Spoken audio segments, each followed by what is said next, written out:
Part 4. وہ عورت خون میں نہائی ہوئی تھی. ایک طرف اس کے کھلے ہوئے بال زمین کو چھو رہے تھے تو دوسری طرف اس کی ٹانگیں رگڑ کھا رہی تھیں.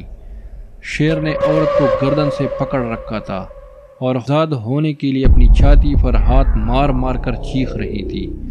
شیر ہم سے 50 گز دور تھا. پھر وہ ایک جانب مڑ کر نظروں سے اوجھل ہو گیا. کچھ دیر بعد عورت کے چیخنے کی آوازیں بند ہو گئی.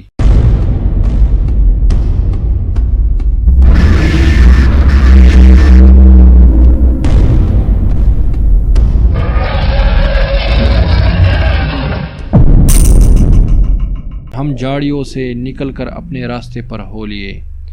میں نے غصے اور حیرت کے ملے جلے لہجے میں کہا، اور تم 20 کے 20 جوان چپ چاپ یہ تماشا دیکھتے رہے؟ تم نے اس عورت کو شیر کے قبضے سے چھڑانے کی کوئی کوشش نہ کی؟ نہیں صاحب، ہم کچھ نہ کر سکے. اس نے آنکھیں جھکا کر اس انداز میں جواب دیا جیسے میرے سوال پر دل میں بے حد ندامت محسوس کر رہا ہو. ہم اسے بچانے کے لیے کچھ بھی تو نہ کر سکے. ہر شخص شیر کے ڈر سے سہما ہوا تھا جناب. شیر ناراض ہو کر ہم میں سے کسی پر حملہ کر دیتا، اور ویسی بھی عورت کو بچانا بیکار بات تھی. وہ اس قدر زخمی اور خون میں لت پت تھی کہ بمشکل چند منٹ اور زندہ رہی ہوگی. تم نے خوب غور سے دیکھا تھا وہ شیر تھا یا شیرنی؟ میں نے کہا. جناب اب ٹھیک طرح یاد نہیں، ممکن ہے وہ شیرنی ہی ہو. ہم سب اتنے بدحواس تھے کہ کسی نے اس بات پر زیادہ غور ہی نہیں کیا کہ وہ شیر ہے یا شیرنی. اب چونکہ ہمیں پتہ چل گیا ہے کہ یہ کرتوت ایک شیرنی کے ہیں، اس لیے وہ بھی شیرنی ہی ہوگی. بہرحال ہم چمپاوت پہنچے اور لوگوں کو یہ سارا ماجرا سنایا. معلوم ہوا کہ وہ عورت حسب معمول جنگل میں لکڑیاں چننے گئی تھی.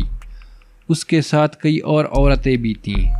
شیرنی نے ان کے سامنے اسے منہ میں دبایا تھا، اور ہمارے پہنچنے کے فوراً بعد وہ عورتیں ہامتی کامتی آئیں اور انہوں نے ہمارے بیان کی تائید کی. ہمیں علم تھا کہ شیرنی اس عورت کو لے کر کس طرف گئی تھی، اس لیے گاؤں کے 50-60 جوان لاٹھیاں اور برچھے لے کر جنگل میں جانے پر آمادہ ہوئے، اور ہمیں بھی ان کے ساتھ جانا پڑا. جس مقام پر ہم نے شیرنی کو دیکھا تھا وہاں سے 1 فرلانگ ادھر عورت کے کپڑوں کی خونالود دجیاں پڑی دکھائی دی، اور جب ہم کوہ کے اندر داخل ہو کر دوسری جانب خشک چٹانوں پر نکلے تو لاش ایک بلند چٹان پر پڑی ہوئی دور سے نظر آ گئی. اس کے آس پاس خون ہی خون بکھرا ہوا تھا، اور شیرنی ابھی اپنا پیٹ نہیں بھر سکی تھی. وہ اتنے آدمیوں کو آتے دیکھ کر گھبرا گئی اور لاش کو چٹان پر چھوڑ کر کہیں چھپ گئی.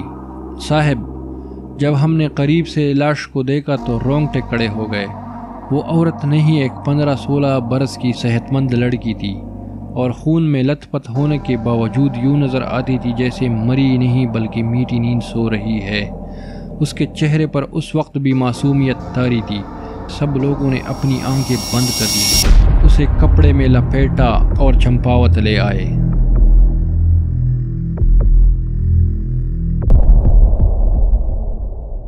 تحصیلدار نے میرا استقبال کیا اور مجھے سیدھا ڈاک بنگلے میں لے گیا. اس نے گاؤں کے قریب آدم خور کے پھرنے اور کئی عورتوں کے یکے بعد دیگرے ایک ہی سے حالات میں مارے جانے کی داستانیں سنائیں. رات گئے جب وہ رخصت ہونے لگے تو اس نے کہا، یہاں سے چند میل دور ایک اور بنگلہ گورنمنٹ نے بنوایا ہے، آپ اس میں کل صبح چلے جائیے گا، کیونکہ آدم خور نے اب تک جتنی عورتیں ہڑپ کی ہیں وہ جگہ اس بنگلے سے نزدیک ہے، لیکن تمہیں میرے ساتھ وہاں تک چلنا پڑے گا. میں نے کہا، جی ہاں ضرور چلوں گا، اس نے جواب دیا اور سلام کر کے چلا گیا. اگلے روز صبح سویرے ہی تحصیلدار میرے پاس آ گیا. میرے آدمی اس وقت ناشتہ تیار کر رہے تھے. میں نے تحصیلدار سے کہا کہ چند منٹ ٹھہر جائیں، ناشتہ کر کے چلتے ہیں. ابھی ناشتہ شروع ہی کیا تھا کہ وہ آدمی آئے اور انہوں نے بتایا کہ گزشتہ روز چمپاوت سے 10 میل کے فاصلے پر ایک گاؤں میں شیر نے گائے کو مار ڈالا ہے. یہ گائے ایک عورت کی تھی جو اسے جنگل میں چرانے لے جا رہی تھی کہ شیر اچانک نمودار ہوا. عورت جوان اور ہوشیار تھی. شیر کو دیکھتے ہی جلدی سے ایک اونچے درخت پر چڑھ گئی۔ شیر پہلے تو درخت کے ارد گرد گھومتا اور غصے سے گردن اٹھا اٹھا کر گراتا رہا، پھر وہ جلا کر گائے کی طرف لپکا اور آنن پانن اسے خون میں نہلا کر چلتا بنا۔ وہ عورت کئی گھنٹے درخت پر بیٹھی رہی۔ اس دوران میں شیر 2 مرتبہ وہاں آیا اور پھر ایک جگہ بیٹھ کر نگرانی کرنے لگا۔ اسی وقت 30-40 آدمیوں کا ایک گروہ ادھر سے گزرا تو شیر اٹھ کر چلا گیا۔ عورت نے ان آدمیوں کو آوازیں دیں اور پھر درخت سے اتر کر سارا ماجرا سنایا۔ یہ داستان سن کر میں نے فوراً رائفل سنبھال لی اور ان لوگوں کے ساتھ جانے کے لیے تیار ہوا۔ تحصیلدار کہنے لگا، صاحب آپ جائیے، مجھے ایک ضروری کام یاد آ گیا ہے۔ میں شام تک آپ کے پاس نئے بنگلے پر پہنچ جاؤں گا اور رات کو آپ ہی کے ساتھ رہوں گا۔ یہ لوگ آپ کا نیا بنگلہ بھی دکھا دیں گے، وہ راستے ہی میں پڑتا ہے۔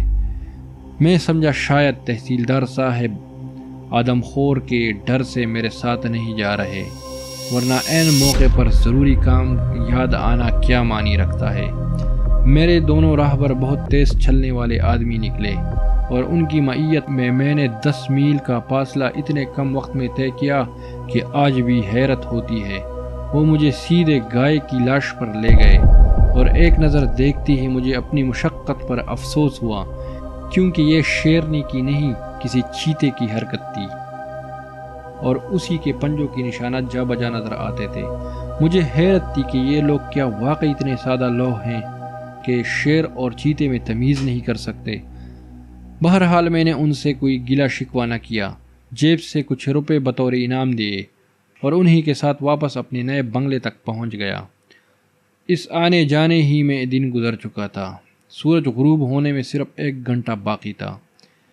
یہ لوگ مجھے بنگلے میں چھوڑ کر رخصت ہوئے تو ان کے چہروں پر خوف اور حیرت کے عجیب آثار پھیلے ہوئے تھے۔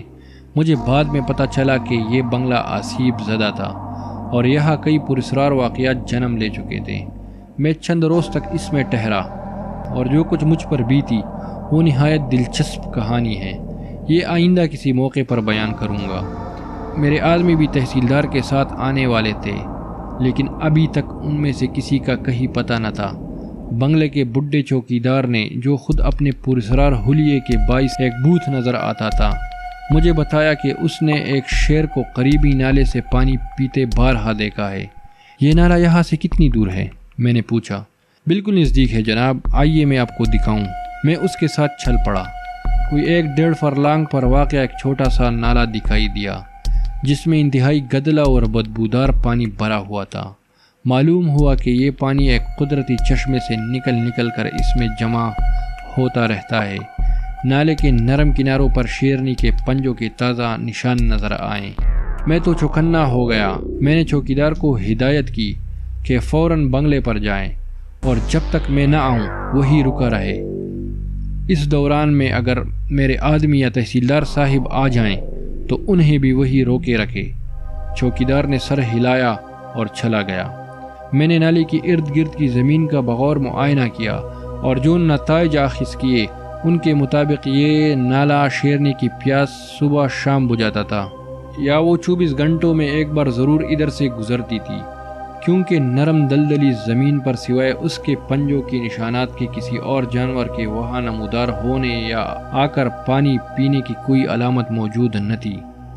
ایسا معلوم ہوتا تھا کہ شیرنی کے خوف سے جنگل کے دوسرے جانور یہ علاقہ خالی کر گئے ہیں۔ وہاں گیدڑ تھے، نہ جنگلی چوہے، نہ پرندے، ہر طرف ایک ہیبت ناک سناٹا طاری تھا۔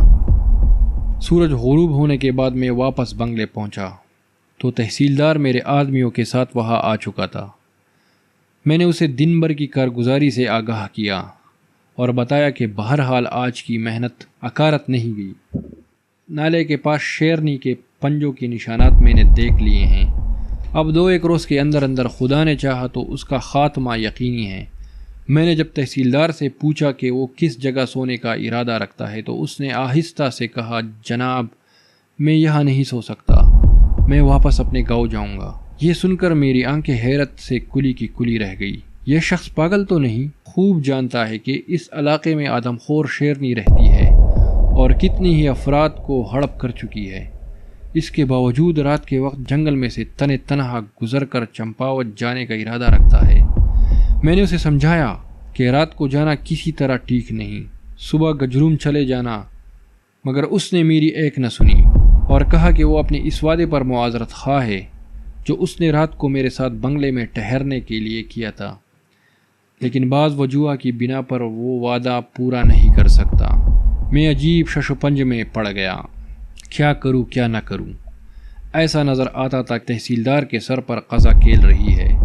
آخر میں نے کہا، اگر تم جانے پر ہی مصر ہو تو چلو میں تمہیں چمپاوت چھوڑ آتا ہوں۔ جی نہیں، آپ دن بھر کے تکے ماندے ہیں، آرام کیجیے، میں خود چلا جاؤں گا، اطمینان رکھیے، آدم خور شیرنی مجھے کچھ نہ کہے گی۔ یہ کہہ کر اس نے لالٹین جلائی اور رام رام کہتا ہوا اپنی منزل کی طرف روانہ ہو گیا۔ اگرچہ میں سخت تھکا ہوا تھا اور فوراً سونا چاہتا تھا، لیکن رات بھر نیند نہ آئی اور تحصیلدار ہی کی طرح دھیان لگا رہا۔ دو ہی باتیں ذہن میں آتی تھیں، یا تو وہ پاگل ہے یا اتنا بہادر اور نڈر کے آدم خور شیرنی کو خاطر میں بھی نہیں لاتا۔